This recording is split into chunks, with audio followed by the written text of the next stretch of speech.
Baonan ba ang hanap mo? Meron ako niyan. Para secure ang iyong baon, dapat meron ka nitong lagayan. Para naman di masyadong malamig ang iyong baon pagdating ng kainan. Bukod sa safe na ang iyong baon, easy lang dalhin, mas organized. Kita nyo naman. Nice!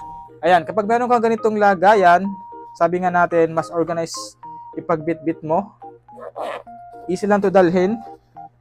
At syempre, hindi mabilis yung paglamig ng ating baon. Itong lagayan ng ating baonan, syempre, pwede natin to gamitin pagpasok tayo sa office. Pwede rin itong gamitin, lagayan ng baonan ng ating mga chikiting para siguradong safe yung kanilang mga baon at hindi sila mahihirapan na dalhin. At syempre, advantage din kapag meron tayong baon, bukod sa nakakatipid na tayo, sigurado pa tayo doon sa kinakain natin dahil nga lutong bahay yan. Kaya mga karelax, kung gusto rin na ganitong baonan, ano pang hinahantay nyo? Let's go! Check out ta sa ating yellow basket.